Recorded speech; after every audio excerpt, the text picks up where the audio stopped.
First ever factory outlet Mukunda jewellery KPHB Kothapet Khammam Somajiguda Hanamkonda. నమస్తే జ్యోతి గారు. నమస్తే. జ్యోతి గారు, మహాశివరాత్రి చాలా మంది ఫేవరెట్ ఫెస్టివల్. శివుడిని ఇష్టపడిన వాళ్ళు ఎవరు ఉండరు. శివ ఆరాధన అంటే కూర్చున్న నుంచున్న రామ శివ అంటూ ఉంటాం కదా.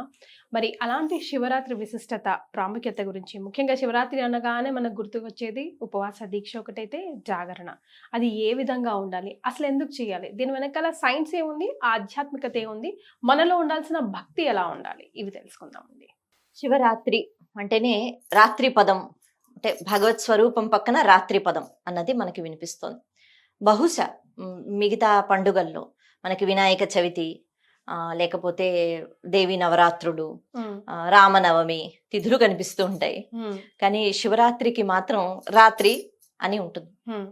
అయితే నవరాత్రి అంటే అమ్మవారి యొక్క ఆరాధన, అది కూడా దానికి ఈ తత్వానికి సంబంధించింది ఇంచుమించు. అయితే రాత్రి అన్న వెంటనే ఇక్కడ మనం ఎలా చూడాలి దీన్ని అంటే, కేవలం పగలు రాత్రి ఆ సమయంలోనే అని కాకుండా, రాత్రి అంటే చీకటి. చీకటి అంటే ఆధ్యాత్మికంగా, అలాగే మీరు మన బాహ్య ప్రపంచంలో చీకటి అంటే మనం దేనికి పోలుస్తాము అంటే, చీకటి ఉంటే భయం ఉంటుంది, అంతే కదా. ఇల్లంతా చీకటి అయిపోతే ముందు కలిగేది భయం. అమ్మయ్య హాయిగా ఉందని మనం అనుకో. సరే, ఏదో పడుకునేటప్పుడు మనం చీకటిగా ఉంటే నిద్ర పడుతుందని పడుకుంటాం, వేరే విషయం. మరి కానీ చీకటి అంటే ముందుగా వచ్చే ఒక భావం, అది భయం. ఊహించుకోలేనిది అసలు. చీకటి అంటే భయం. మనం బయట నడుస్తున్నా చీకటి అయిపోతే భయం. చీకటి దేనికి ప్రతీక అంటే, ఒకటి ముందుగా మనకి భయం కలుగుతుంది, దీనికి ప్రతీక. ఇంకొకటి అంటే తెలియదు, అంటే మనకి ఏం కనపడదు. చీకటి అన్న వెంటనే మన కళ్ళు పనిచేస్తున్నా మనకేం కనపడదు. మరి కనపడదు అన్న వెంటనే మళ్ళీ ఇక్కడ పోల్చుకోలేకపోతాము, గుర్తించము, ఈ పదాలు తెలుసుకోవాలి. ఇది ఇప్పుడు ఈ చీకటి భయంకి కారణం, ఈ చీకటి అజ్ఞానానికి కారణం.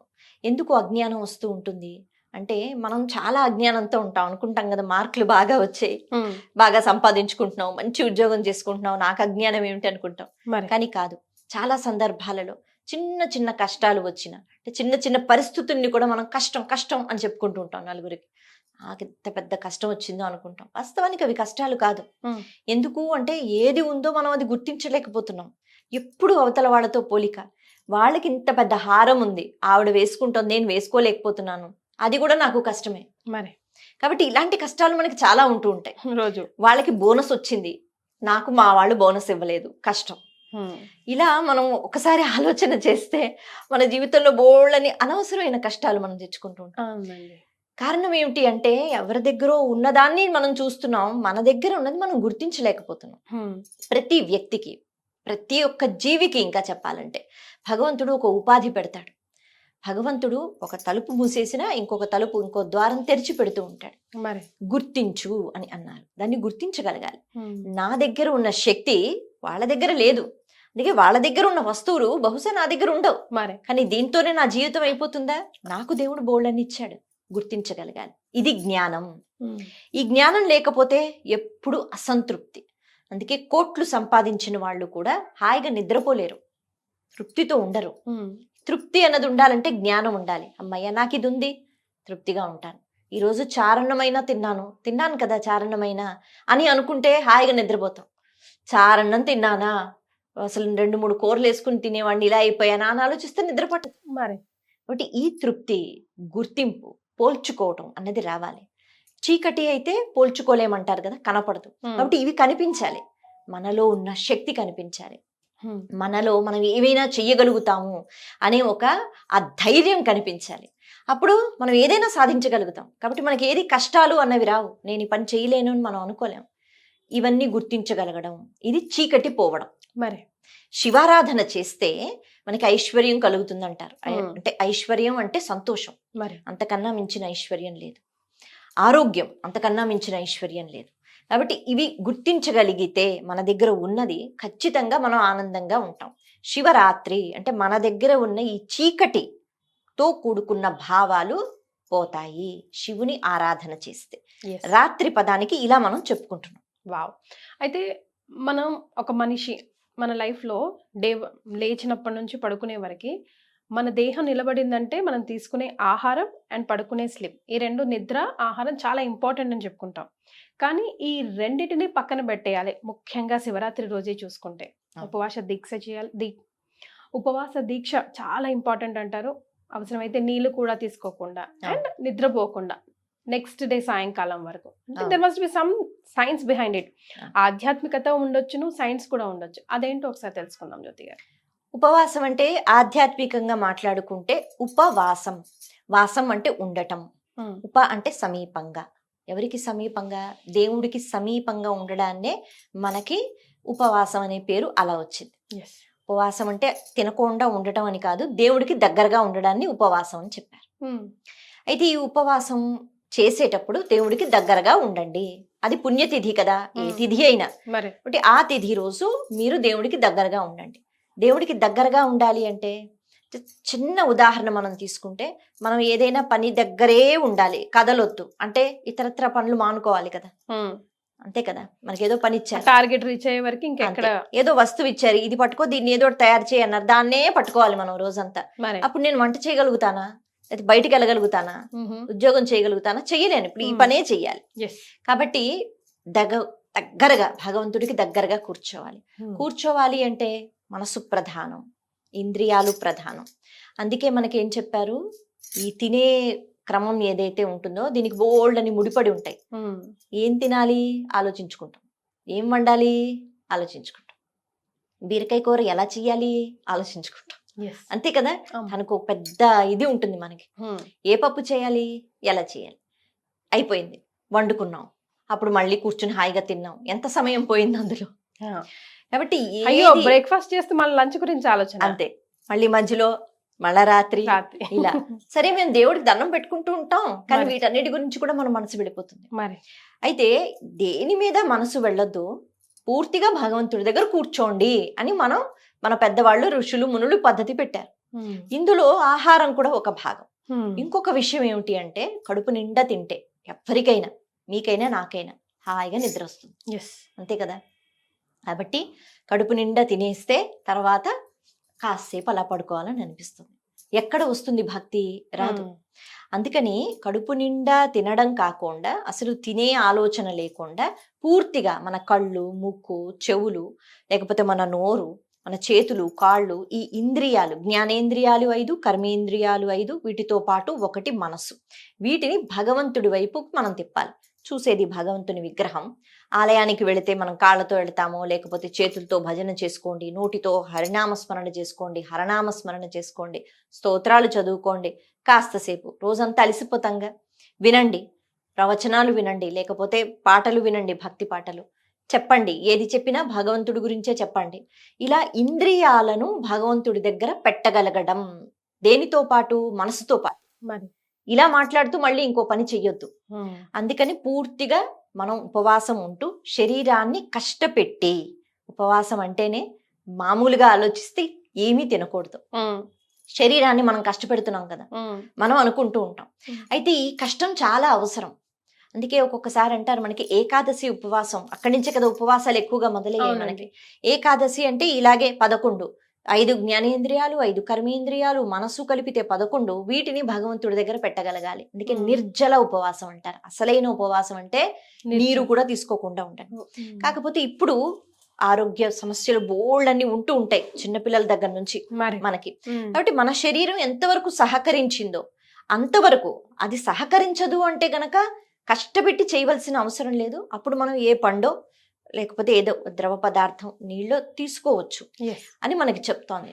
అంత మన అనారోగ్యంతో చేసేవలసిన అవసరం లేదు. భావన ఏమిటంటే భగవంతుడికి దగ్గరగా సమీపంగా ఉండటం, వీలైనంత ఎలాంటి డైవర్షన్స్ లేకుండా. కాబట్టి వీలైనంత ఈ జ్ఞానేంద్రియాలు, కర్మేంద్రియాలను పెట్టి మనం ఉపవాసం చేస్తూ, ఏమీ తినకుండా, ఈ వంట గురించి ఆలోచించకుండా, మనము మన ఉదరాన్ని ఇక మామూలుగా ఆలోచించినట్లయితే ఆధ్యాత్మికంగా కాకుండా ఇలా అప్పుడప్పుడైనా ఉదరానికి కొద్దిగా విశ్రాంతి ఇస్తే ఆరోగ్యంగా ఉంటాం.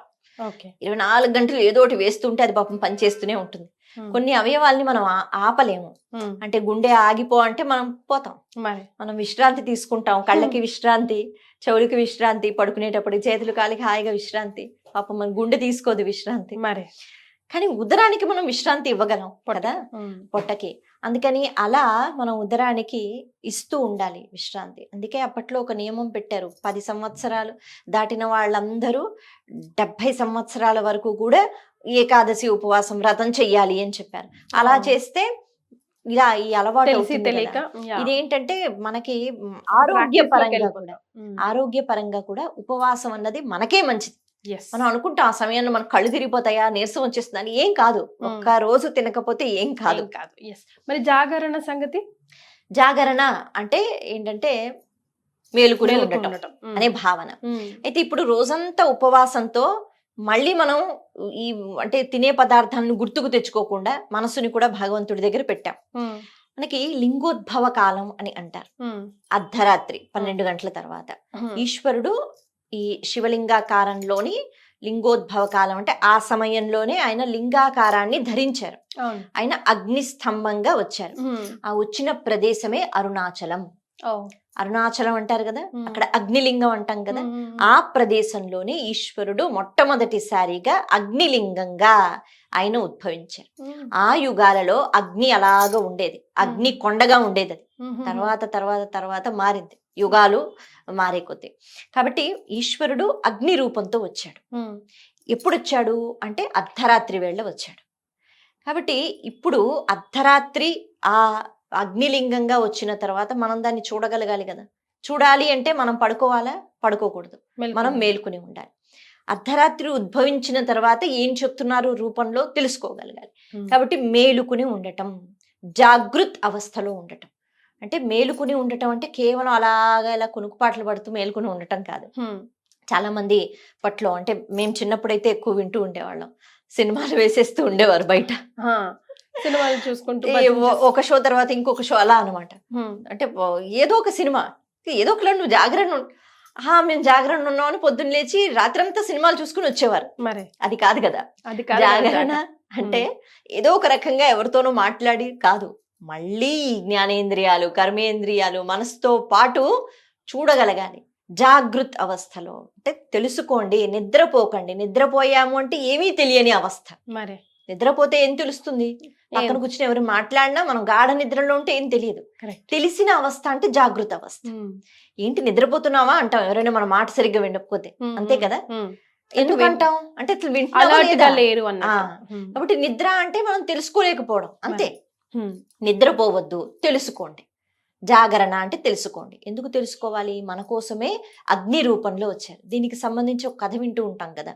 బ్రహ్మ విష్ణువు నేను గొప్ప నేను గొప్ప అని వాదించుకుంటున్నారు. మనం అనుకుంటాం బ్రహ్మ కదా పరబ్రహ్మ, విష్ణువు. అలా వాదించుకుంటారా?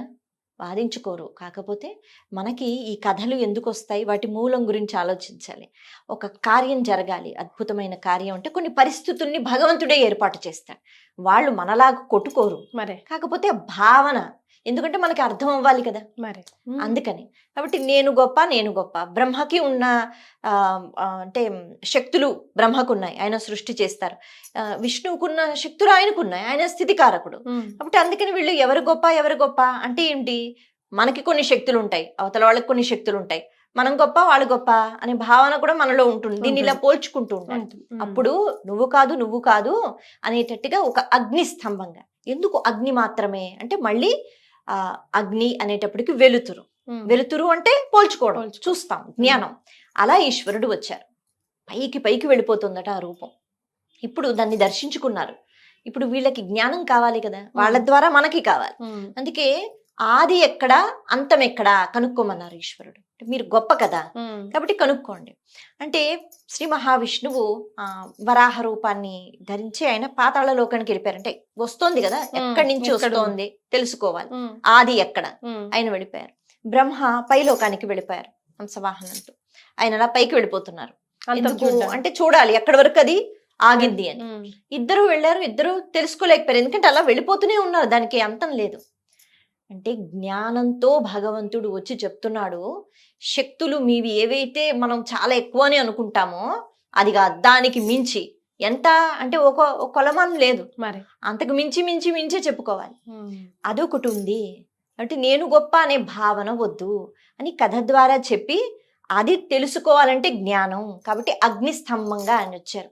త్రిమూర్తులు ఈ సందర్భం ద్వారా మనకి నేర్పిస్తున్నారు. అంటే విష్ణు మంచోడు కాదు అలా అనుకున్నాడు, బ్రహ్మ వీళ్ళిద్దరూ కొట్టుకున్నారు అన్నది కాదు ఇక్కడ. మనం ధ్యానం మనం దేనికి పెట్టాలి అంటే త్రిమూర్తులు మనకి ఈ జ్ఞానాన్ని అందించారు. అహంకారం విడిచిపెట్టండి, నేను గొప్ప అనే భావన విడిచిపెట్టండి, చూడండి జాగృత అవస్థలో పోల్చుకోండి జ్ఞానం ఎక్కడ ఉందో. అందుకని దేవుడు మనకి అగ్ని రూపంలో వచ్చాడు. కాబట్టి శివలింగం ఏర్పడింది ముందుగా అగ్నితోనే, ఆ తర్వాత ఇప్పుడు ఎన్నో పదార్థాలతో శివలింగాలు ఉన్నాయి. ఈ అగ్ని రూపంతో ఉద్భవించి ఇది జ్ఞానం. అంతటి జ్ఞానం భగవంతుడు మనకి ఇస్తూ ఉంటే చూడాలి కదా, పడుకుంటే ఎలా? కాబట్టి లింగోద్భవ కాలంలో ఆలయాల్లో మనకి ఇప్పటికీ అభిషేకాలు పూజలు కొనసాగిస్తూ ఉంటారు. అక్కడ ఆయన జ్ఞానంతో కనిపిస్తున్నాడు సమయంలో మనం జాగృత అవస్థలో ఉండి పోల్చుకోవాలి, జ్ఞానాన్ని తీసుకోవాలి. ఆ జ్ఞానం మన కోసం, ఈశ్వరుడు మన కోసం వచ్చారు, లేకపోతే ఆయన ఏ రూపంలో అయినా వస్తారు, దానికే ఉంది మరే. సో శివరాత్రి అసలు ఎందుకు జరుపుకుంటాము, శివరాత్రి అన్న పేరు ఎందుకు వచ్చింది, ఉపవాస దీక్ష చేస్తే ఎలా చేయాలి, అభిషేకం చేస్తే ఎలా చేయాలి, ఎందుకు చేయాలి అన్న విషయాలు ఈ రోజు తెలుసుకున్నామండి. ధన్యవాదాలు.